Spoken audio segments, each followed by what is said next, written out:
Welcome to this session on global native literary theories. My dear friends, this session will have three parts. First part will introduce three indigenous literary theories. Second part will highlight the intersection between Western literary theory and global literary theory. The third part will conclude by introducing three scholars who propounded three important literary theories related to indigenous writings. Dear friends, this part of the session will highlight, like as all of us are familiar with writing back concept in the post-colonial theories, indigenous writers across the globe created awareness not only in writing back, also talking back, because these indigenous peoples were silenced for hundreds of years. So they want to talk back so that non-indigenous people will listen to them. Second one is research back.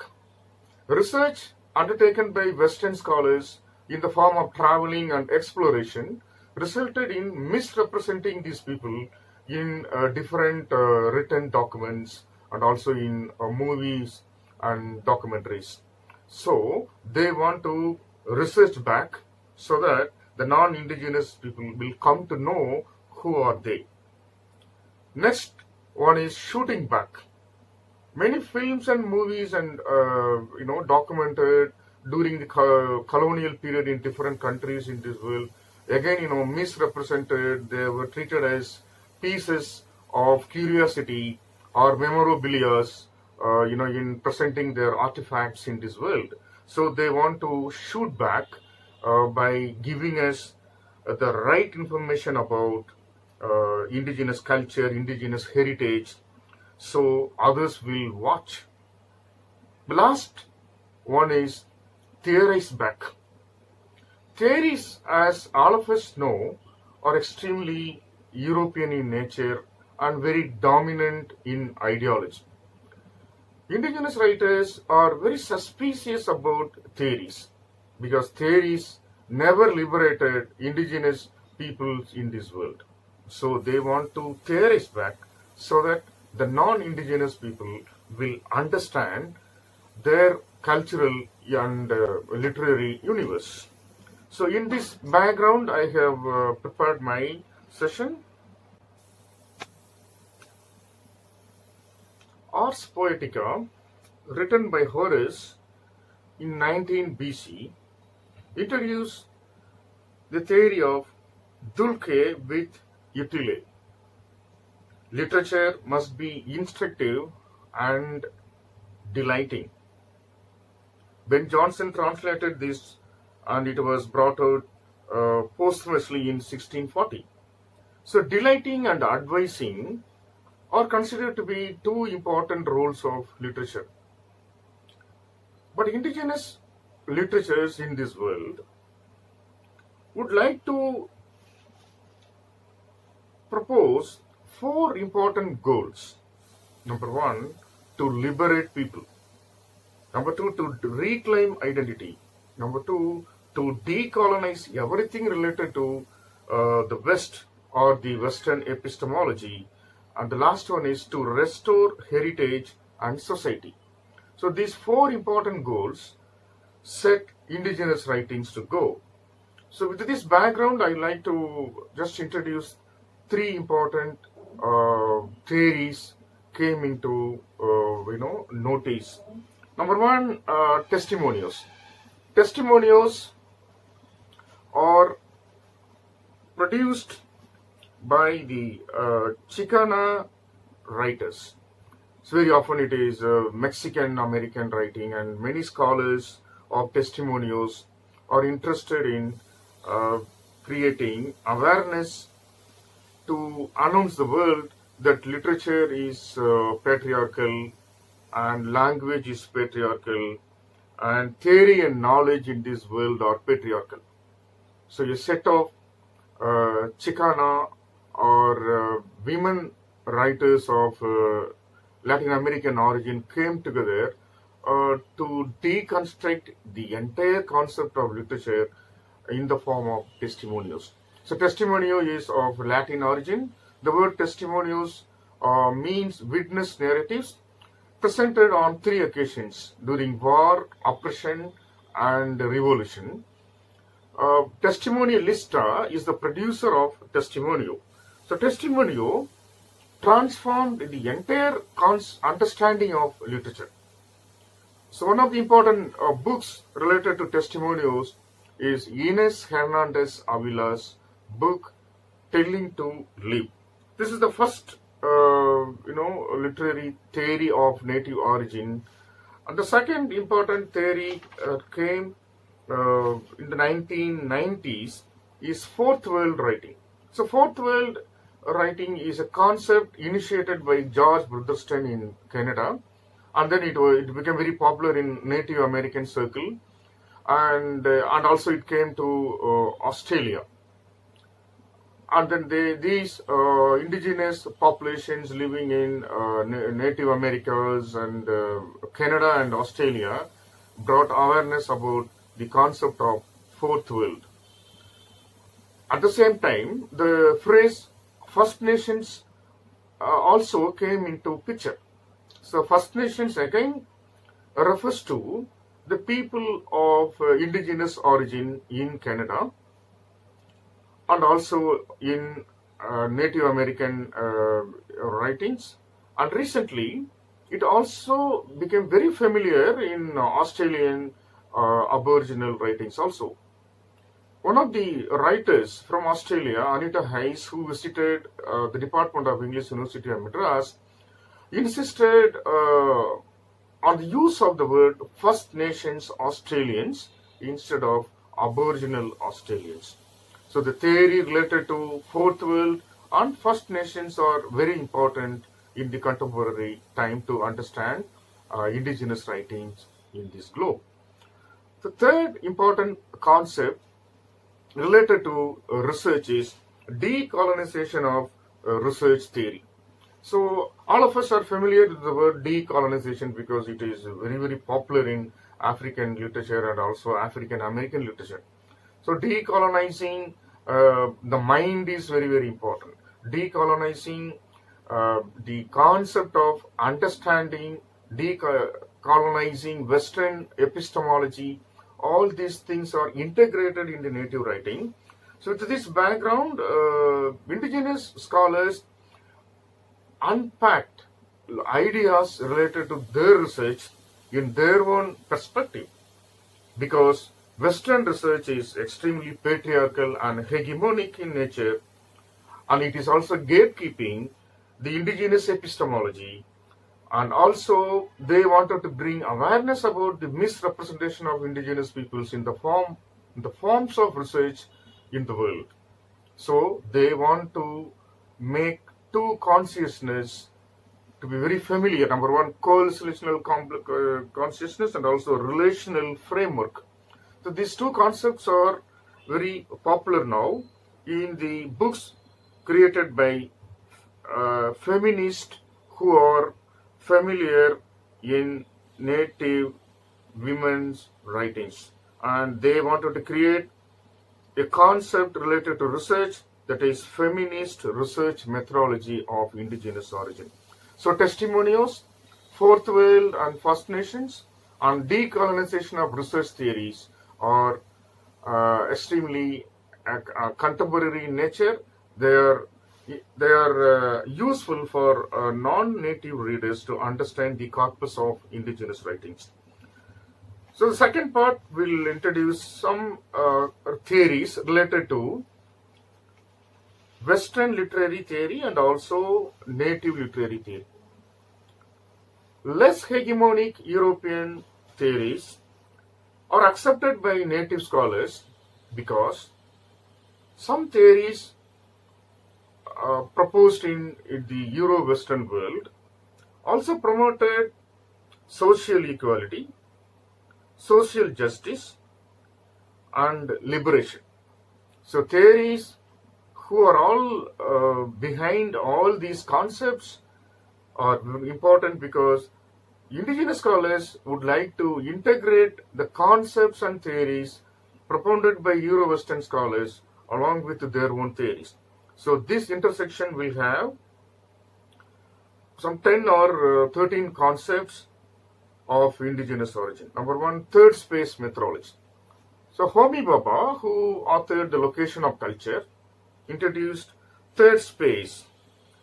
In this third space, Western research paradigms are contested and declared invalid because they are based on the culture that has been made static and essentialized. So essentialization is one of the important concepts discussed in third space. So the space in between involves a culture integrative research framework.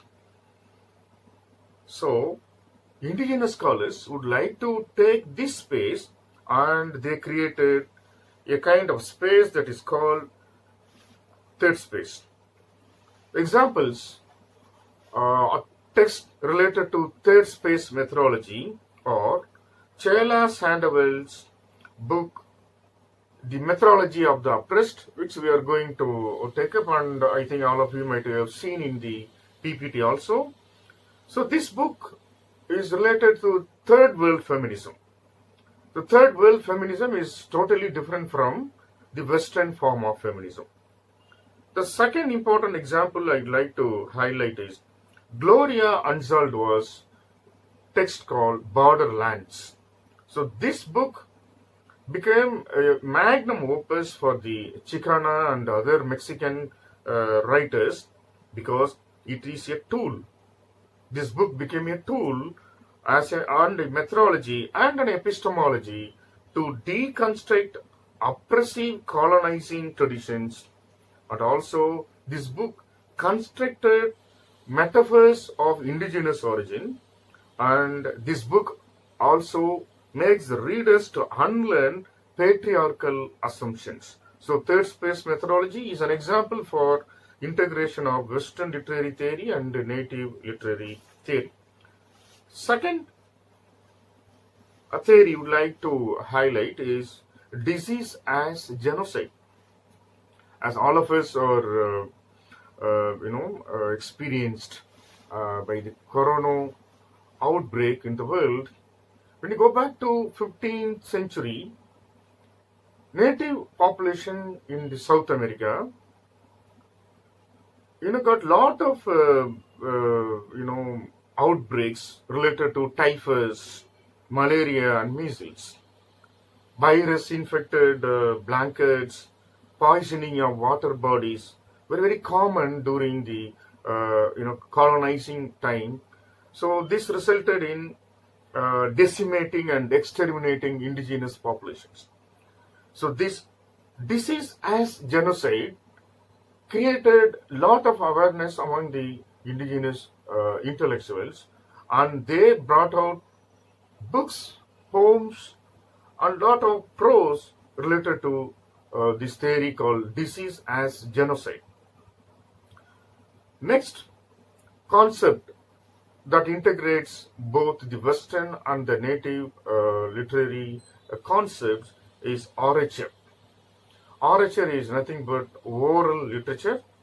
So indigenous writings are very rich in orature because oral tradition played a vital role in bringing out awareness about the richness of indigenous epistemology, indigenous stories. So storytelling and oral syntax created awareness among the non-indigenous scholars. Next concept, native feminism. Native feminism is totally different from the Western form of feminism because native feminists, they claim they experience multiple forms of oppression. It is not one oppression but many oppressions. For instance, race, gender, patriarchy, country, and color. All these factors dispossess them, and that created these multiple forms of oppression for the native feminists. So native feminists, they never accept the mainstream understanding of feminist ideas. So borderland feminism, meaty, and also women of color, they come together and they uh, integrate concepts related to native feminism. Next concept, in the we are living in the post-globalized world, and in this, the understanding of the world in the perspective of natives is totally different from the understanding of the globe by many cultural theorists like Arjun Apatry. So Arjun Apatry was interested in popularizing 5 scapes related to globalization because each scape influenced one other, and also more and more influence integrated in all these 5 scapes. I think mediascapes, technoscapes, ethnoscape, financescape, and ideoscapes influenced each other and created awareness in this world. But when you talk to indigenous scholars, I had the opportunity to speak to some of the writers and of indigenous origin. They are not for all these scapes. Instead, they want to familiarize landscape, because land is very important for indigenous writers, and the concept of land is there in their mind. So they want to have landscape, mindscape, seascape, oceanscape, and cosmoscape. For the indigenous writers, the concept of globe, the concept of the world is totally different, because they want to see all living organisms are related to one another. One of the texts that is available in Canada is All My Relations, written by Thomas King. So this book is an example for how indigenous universe treats the living organisms. Everything is equal. There is no exclusion. It is only inclusion in the concepts of native writers available in the world. The next concept, that is the global capital. All of you know Pierre Bourdieu, who created the principal forms of capital in economic capital, cultural capital, symbolic capital, and social capital. In the introduction of these capitals by Bourdieu, resulted in creating social capital is very important. But apart from that, for the native writers see this theory in the form of cultural capital, because cultural capital is extremely relevant to native writings. Because why? The reason is cultural capitals have 3 forms. In the words of Bourdieu, embodied cultural capital, available in the dispositions of mind and body.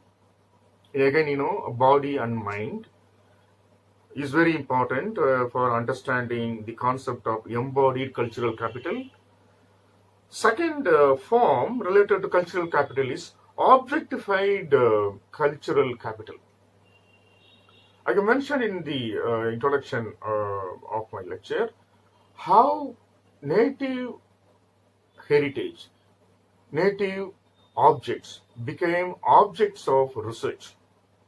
So these objects are available in the cultural goods, pictures, books, dictionaries, instruments, and machines. Objectified cultural capital is relevant to indigenous writings. Similarly, institutionalized cultural capital, in the words of Pierre Bourdieu, is also very important, because one example for institutionalized cultural capital is museums. So museums in this world are considered to be very, very, necessary for the colonizers to keep the objects of curiosity. But in the words of indigenous scholars whom I met in different countries, they are not for museums, because museums decimate the lives of objects.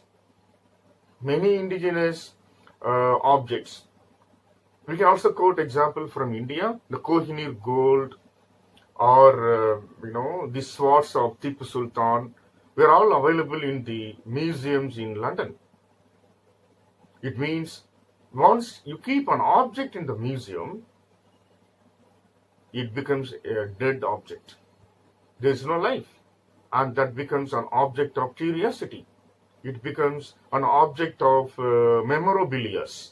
So in that context, the concept of museums were also deconstructed in the indigenous writings using Bourdieu's theory. Next important concept related to indigenous writings is nationalism.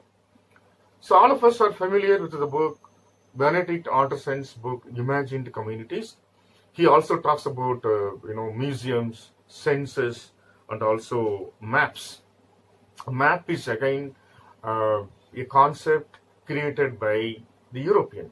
Also, nation is also a concept created by European, and also census and museums. All these three institutions created to administer people, to enslave people, and then to monitor the people.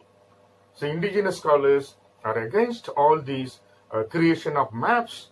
For example, South and North America, in the perspective of native scholars, is one island, no borders. It is called Turtle Island in the eyes of the native people. No borders, no passports, no border crossings. Native population would like to move from one country to other country without any passport, without crossing any border, no borders. So in their opinion, maps, borders, and museums, and also nations in this world are created by the Europeans in order to enslave, in order to monitor, in order to administer the entire population. So in this way, we have an interesting book in the indigenous world that is called The Unjust Society, written in 1969 by Harold Cardinal.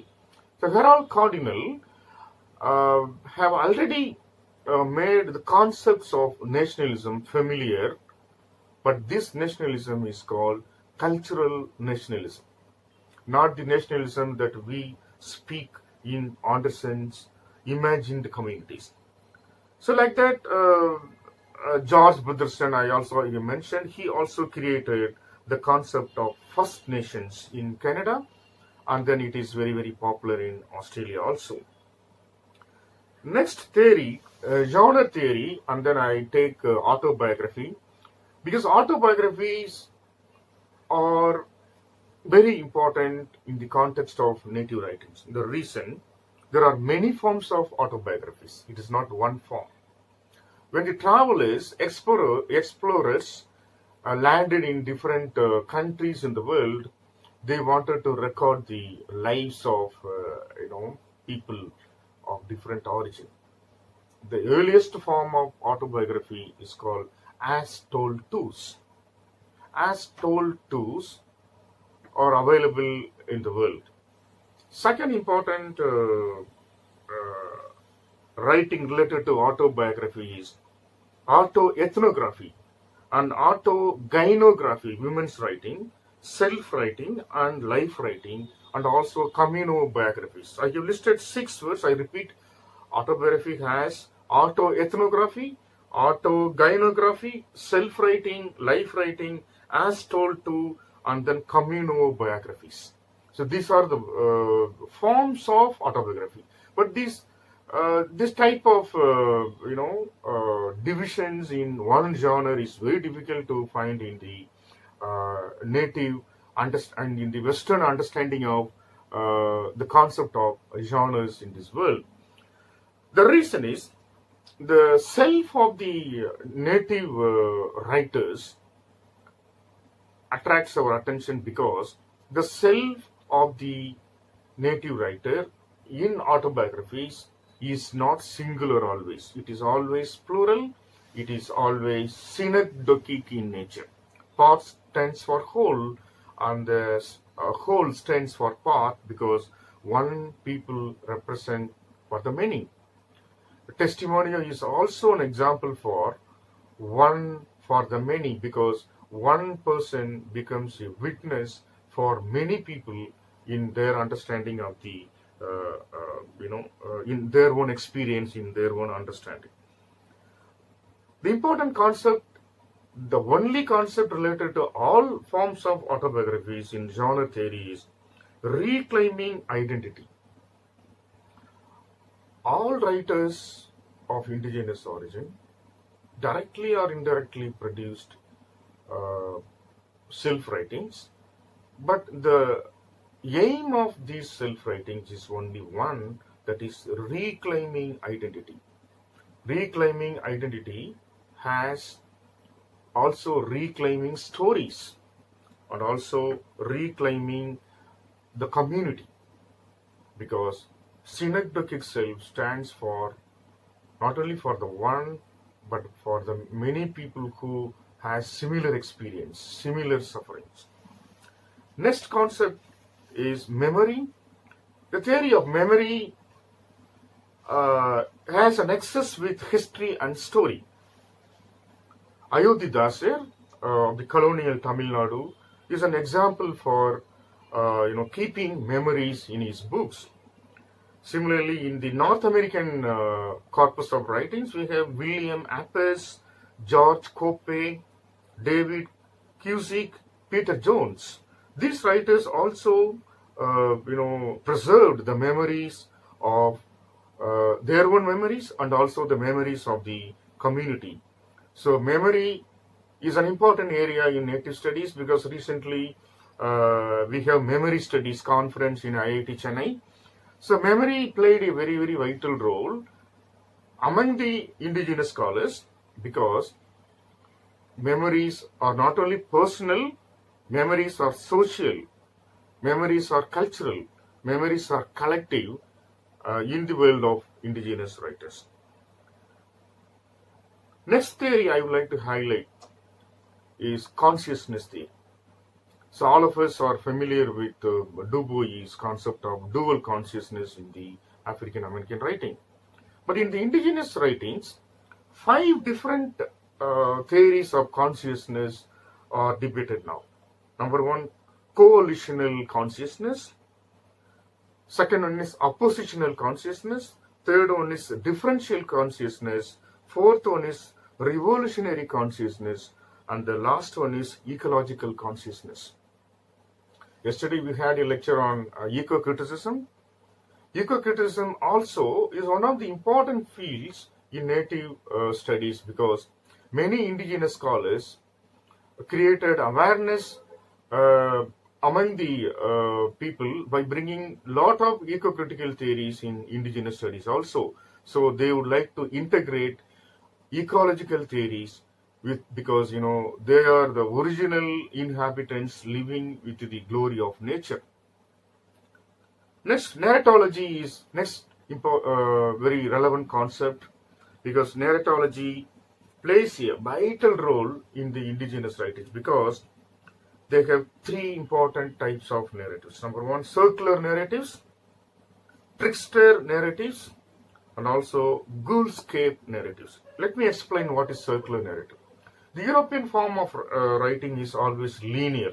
We have a beginning, middle, and the end. But in circular narratives in the indigenous writings, where the hero or the heroine starts from one place and then wanders and then returns to the same place where he or she started.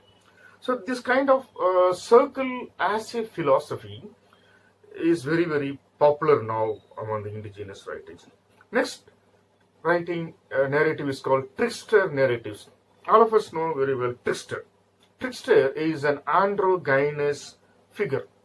Thomas King exploited this in his novels Green Grass, Running Water, or Medicine River, or Truth and Bright Water. Or when you come to Native America, Zerald Weisner also exploited trickster strategies in his writings.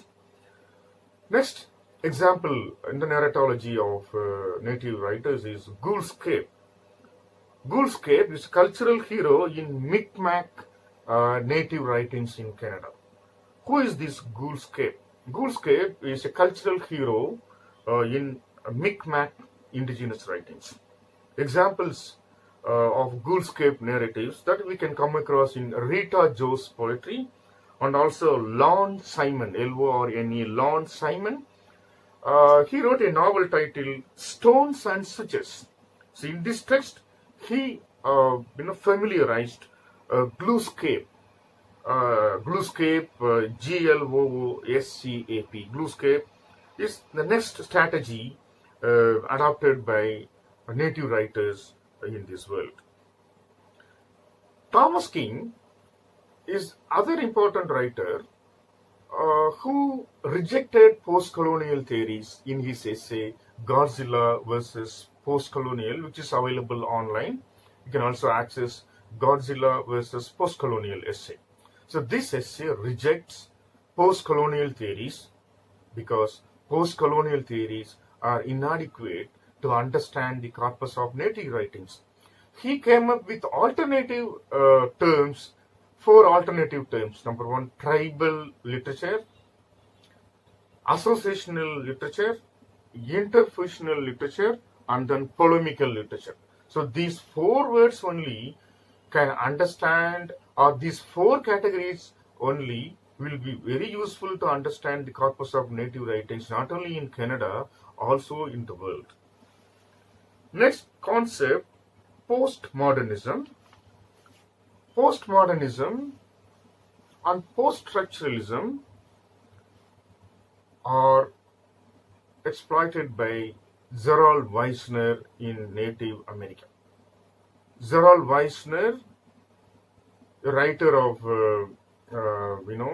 Swedish origin, in his novels he integrated twisted strategies and also post-structural strategies.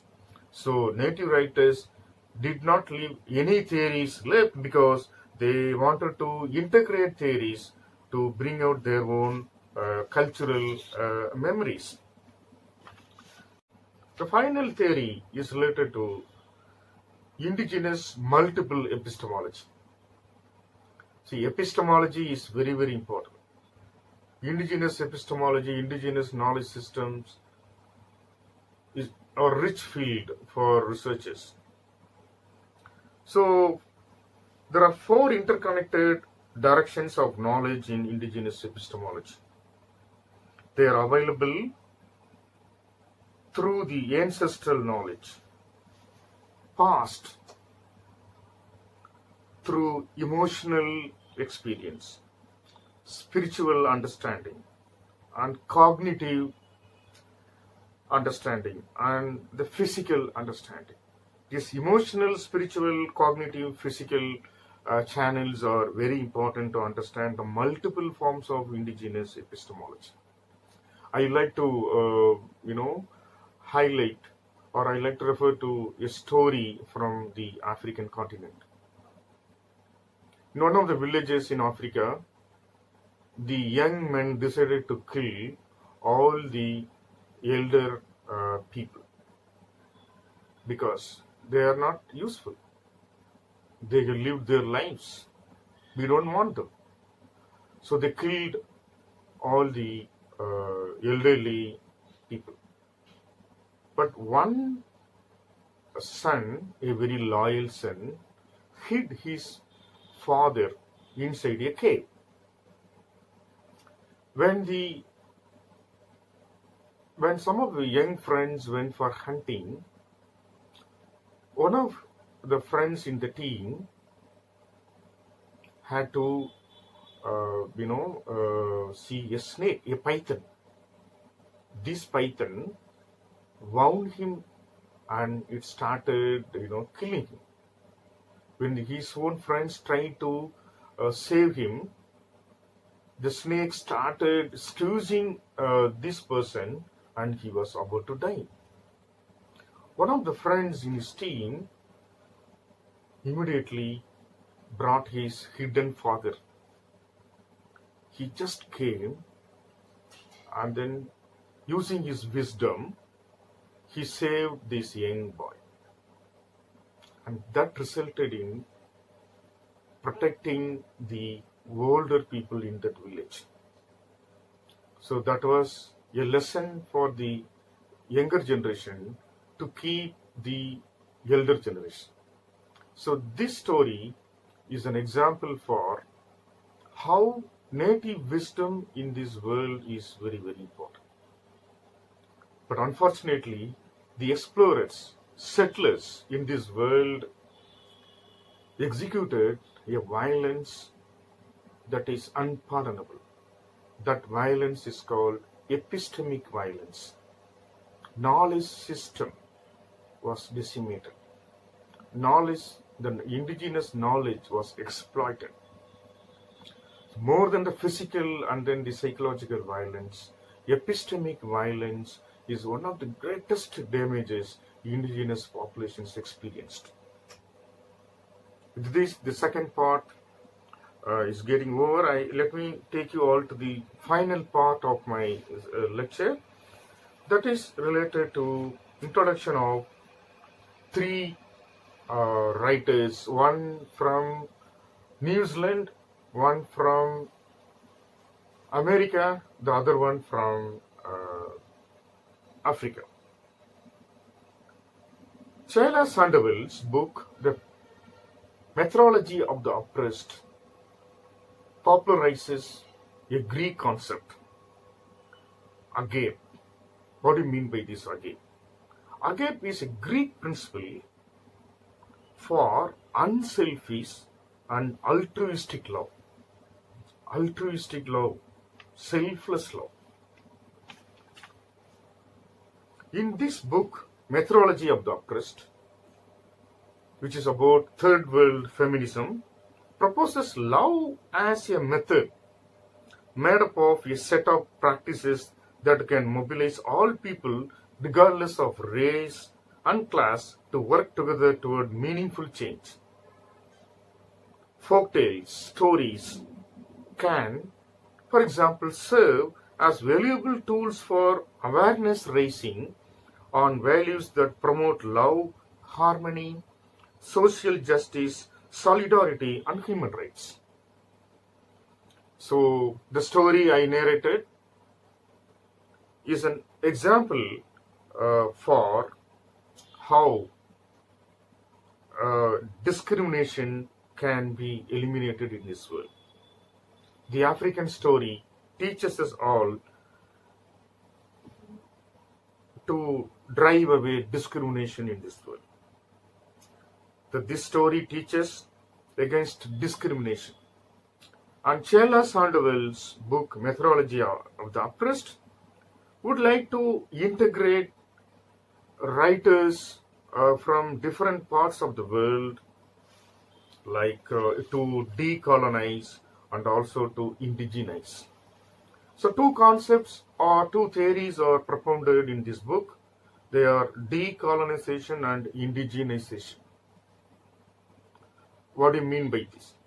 A decolonization research approach has been described in this book because it is important to add to the discussion possibilities of integration of knowledge systems and indigenization, while scholars critique the dominance of Euro-Western paradigms over the rest of the world.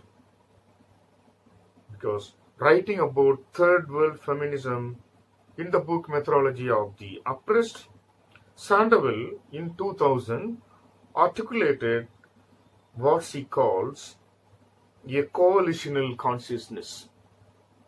Coalitional consciousness is an approach to bring subjugated peoples who suffered colonial rule or slavery together with all the peoples of the world. So this book is extremely relevant now to understand the theories related to native feminism, integration of feminist concepts. Sandoval calls for a mixture in the appropriation of ideas, knowledge, and theories, arguing that the mixing reflects the necessary reality of surviving as a minority or other, which entails using every aspect of dominant power. Mixing is the methodology of survival for the oppressed. Decolonization and indigenization of dominant research approaches entail attempts to resist universalized knowledge, critique Euro-Western research approaches, and involve indigenous knowledge systems of the colonized other to inform research methodologies that are inclusive of all knowledge systems and respectful of the researched. So this book is brought out in 2000, promotes research and indigenization. Linda Smith, in Decolonizing Methodologies, Research and Indigenous People, written in 2008 and brought out by Z Books London, has identified strategies for decolonization as follows. Number one, deconstruction and reconstruction of negative labeling or misrepresentation of native peoples in this world, particularly the Maori in New Zealand. Next strategy is self-determination and social justice. And the third one is ethics. And Western research is contested because ethics is a question in Western research, according to Linda Smith. And language is very important. All of us know or familiar with Thiong'o's idea of writing in indigenous languages. In 1986 and 1993, he requested all writers, indigenous writers in this world, and to write in their own indigenous languages. He advocated for this indigenous promotion of languages.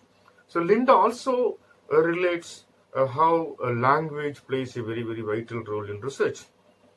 She also promotes internationalization of indigenous experiences, and there is also there is a need to critique the imperial model of research. So she comes up with her own understanding of research, because research should no longer be Western, and the Westerners are not always researchers, and the non-Westerners are not always the objects of research. So that is how Linda discusses her ideas in the book, Decolonizing Research. The final book is Bagel Chilisa's book, Indigenous Research Methodologies. So this book also decolonizes research theories propounded by the Western thinkers. This book provides comprehensive overview and synthesis of indigenous research methodologies and the indigenous feminist methodologies.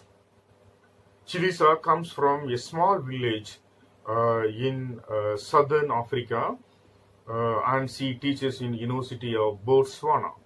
The name of the village is also called Botswana.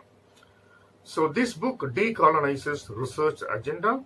It demonstrates the application of post-colonial theory, critical race theory, post-colonial indigenous feminist theory, indigenous knowledge, and indigenous theories with global examples.